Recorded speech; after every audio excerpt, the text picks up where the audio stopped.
अथ चैनं नित्यजातं नित्यं वा मन्यसे मृतं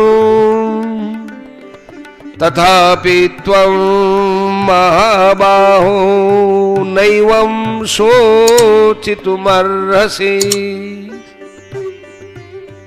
हे महाबाहो, अगर तुम इस देही को नित्य पैदा होने वाला अथवा नित्य मरने वाला भी मानो तो भी तुम्हें इस प्रकार शोक नहीं करना चाहिए। व्याख्या। अथ चैनं नित्यजातं नित्यं वा मन्यसे मृतं तथापि त्वं महाबाहो नैवं शोचितुमर्हसि। भगवान या पक्षांतर में अथच और मन्य से पद देकर कहते हैं कि यद्यपि सिद्धांत की और सच्ची बात यही है कि देही किसी भी काल में जन्मने मरने वाला नहीं है, तथापि अगर तुम सिद्धांत से बिल्कुल विरुद्ध बात भी मान लो कि देही नित्य जन्मने और नित्य मरने वाला है, तो भी तुम्हें शोक नहीं होना चाहिए। कारण कि जो जन्मेगा वो मरेगा ही और मरेगा वो जन्मेगा ही। इस नियम को कोई टाल नहीं सकता। अगर बीज को पृथ्वी में बो दिया जाए तो वह फूलकर अंकुर देता है, वही अंकुर क्रमशः बढ़कर वृक्ष रूप होता है। इसमें सूक्ष्म दृष्टि से देखा जाए कि क्या वह बीज एक क्षण भी एक रस रूप से रहा। पृथ्वी में वह पहले अपने कठोर रूप को छोड़कर कोमल रूप में हो गया, फिर कोमल रूप को छोड़कर अंकुर रूप में हो गया, उसके बाद अंकुर रूप से छोड़कर वृक्ष रूप में हो गया और अंत में आयु समाप्त होने पर वो सूख गया। इस तरह बीज एक क्षण भी एक रूप से नहीं रहा, प्रत्युत प्रतिक्षण बदलता रहा। अगर बीज एक क्षण भी एक रूपता से रहता तो वृक्ष के सूखने तक की क्रिया कैसे होती। उसने पहले रूप को छोड़ा, यह उसका मरना हुआ, और दूसरे रूप को धारण किया, यह उसका जन्म ना हुआ। इस तरह वह प्रतिक्षण ही जन्मता मरता रहा। बीज की तरह यह शरीर है, बहुत सूक्ष्म रूप से वीर्य का जंतु रज के साथ मिला, यह बढ़ते बढ़ते बच्चे के रूप में हो गया, फिर जन्म हो गया। जन्म के बाद वह बढ़ा, फिर घटा और अंत में मर गया। इस तरह शरीर एक क्षण भी एक रूप से न रहकर बदलता रहा, अर्थात प्रतिक्षण जन्मता मरता रहा। भगवान कहते हैं कि अगर तुम शरीर की तरह शरीरी को भी नित्य जन्मने मरने वाला मान लो तो भी यह शोक का विषय नहीं हो सकता। जातस्य हि ध्रुवो मृत्युर्ध्रुवं जन्म मृतस्य च तस्माद् अपरिहार्येऽर्थे न त्वं शोचितुमर्हसि। कारण कि पैदा हुए की जरूर मृत्यु होगी और मरे हुए का जरूर जन्म होगा। अतः इस जन्म मरण रूप परिवर्तन के प्रवाह का निवारण हो ही नहीं सकता। अतः इस विषय में तुम्हें शोक नहीं करना चाहिए। जातस्य ध्रुवो मृत्यु ध्रुवम जन्म मृतस्य।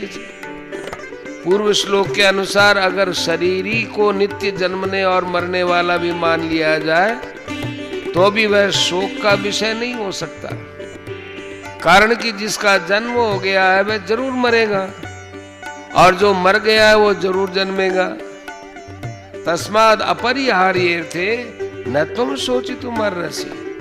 इसलिए कोई भी इस जन्म मृत्यु रूप प्रवाह का परिहार नहीं कर सकता, निवारण नहीं कर सकता, क्योंकि इसमें किसी का किंचन मात्र भी वश नहीं चलता।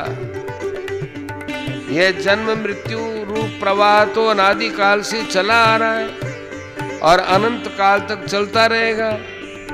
इस दृष्टि से तुम्हारे लिए शोक करना उचित नहीं है। ये धृतराष्ट्र के पुत्र जन्मे हैं तो जरूर मरेंगे, तुम्हारे पास ऐसा कोई उपाय नहीं है जिससे तुम उनको बचा सको। जो मर जाएंगे वह जरूर जन्मेंगे, उनको भी तुम रोक नहीं सकते। फिर शोक किस बात का? शोक उसी का कीजिए जो अनहोनी हो। अनहोनी होती नहीं, होनी है सो हो। जैसे इस बात को सब जानते हैं कि सूर्य का उदय हुआ है तो उसका अस्त होगा ही, और अस्त होगा तो उसका उदय ही होगा। इसलिए मनुष्य सूर्य का अस्त होने पर शोक चिंता नहीं करते। ऐसे ही है अर्जुन, अगर तुम ऐसा मानते हो कि शरीर के साथ ये भीष्म, द्रोण आदि सभी मर जाएंगे तो फिर शरीर के साथ जन्म भी जाएंगे। अतः इस दृष्टि से भी शोक नहीं हो सकता। भगवान ने इन दो श्लोकों में 26वें और 27वें में जो बात कही है, यह कोई भगवान का वास्तविक सिद्धांत नहीं है। अतः अथच पद देकर भगवान ने दूसरे माने शरीर शरीरी को एक मानने वाले पक्ष की बात कही है कि ऐसा सिद्धांत है तो नहीं, पर अगर तू ऐसा मान भी ले तो भी शोक करना उचित नहीं है। इन दो श्लोकों का तात्पर्य यह हुआ कि संसार की मात्र चीजें प्रतिक्षण परिवर्तनशील होने से पहले रूप को छोड़कर दूसरे रूप को धारण करती रहती है। इसमें पहले रूप को छोड़ना ये मरना हो गया, और दूसरे रूप को धारण करना ये जन्मना हो गया।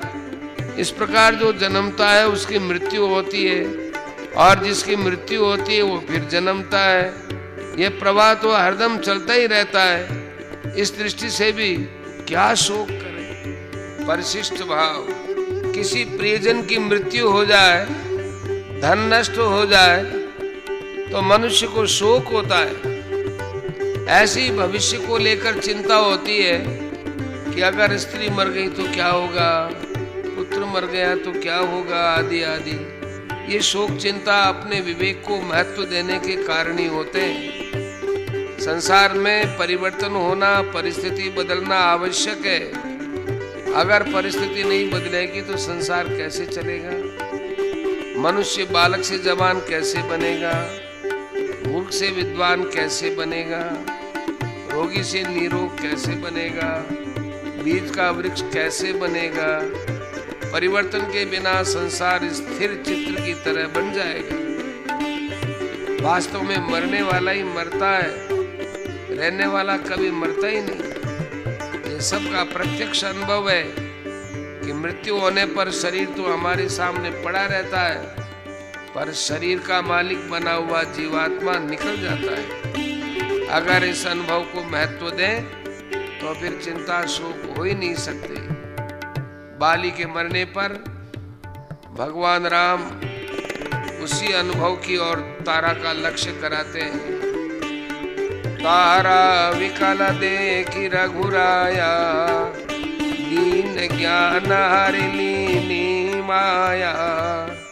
क्षितिजल पावक गगन समीरा, पंचरचित अति अधम शरीरा। प्रकट सुतनु तब आगे सोवा, जीव नित्य के ही तुम लगी रोवा। उपजा ज्ञान चरण तब लागी, लीन सी परम भगति वर मांगी। विचार करना चाहिए कि जब 84 लाख योनियों में से कोई भी शरीर नहीं रहा तो फिर ये शरीर कैसे रहेगा? 84 लाख शरीर मैं मेरे नहीं रहे तो फिर ये शरीर मैं मेरा कैसे रहेगा? यह विवेक मनुष्य शरीर में हो सकता है, अन्य शरीरों में नहीं। अव्यक्तादीनि भूतानि व्यक्तमध्यानि भारत, अव्यक्त निधनान्येव तत्र का परिदेवना। हे भारत, सभी प्राणी जन्म से पहले अप्रकट थे और मरने के बाद अप्रकट हो जाएंगे, केवल बीच में ही प्रकट दिखते हैं। अतः इसमें शोक करने की क्या बात है। व्याख्या। अव्यक्तादीनि भूतानि, देखने, सुनने और समझने में आने वाले जितने भी प्राणी हैं वे सब के सब जन्म से पहले अप्रकट थे, अर्थात दिखते नहीं थे। अव्यक्त निधनान्येव, ये सभी प्राणी मरने के बाद अप्रकट हो जाएंगे, अर्थात इनका नाश होने पर ये सभी नहीं में चले जाएंगे, दिखेंगे ही नहीं। व्यक्त मध्यानि, ये सभी प्राणी बीच में ही अर्थात जन्म के बाद और मृत्यु के पहले प्रकट दिखते दिखते हैं। जैसे सोने से पहले स्वप्न नहीं था और जागने पर भी स्वप्न नहीं रहा, ऐसे इन प्राणियों के शरीरों का पहले भी अभाव था और पीछे भी अभाव रहेगा, परंतु बीच में भाव रूप से दिखते हुए भी वास्तव में इनका प्रतिक्षण अभाव हो रहा है। तत्र का परिदेवना, जो आदि और अंत में नहीं होता वो बीच में भी नहीं होता, ये तो अटल सिद्धांत है। सभी प्राणियों के शरीर पहले नहीं थे और पीछे नहीं रहेंगे, अतः वास्तव में वे बीच में भी नहीं है, परंतु ये शरीर ही पहले भी था और पीछे भी रहेगा, अतः बीच में भी रहेगा ही। निष्कर्ष ये निकलता है कि शरीरों का सदा अभाव है और शरीरी का कभी भी अभाव नहीं है, इसलिए इन दोनों के लिए शोक नहीं हो सकता। परिशिष्ट भाव, जो आदि और अंत में नहीं है उसका नहीं पना नित्य निरंतर है, तथा जो आदि और अंत में है उसका है पना नित्य निरंतर है। जिसका नहीं पना नित्य निरंतर है वह असत है और जिसका है पना नित्य निरंतर है वो सत है। असत के साथ हमारा नित्य वियोग है और सत के साथ हमारा नित्य योग है।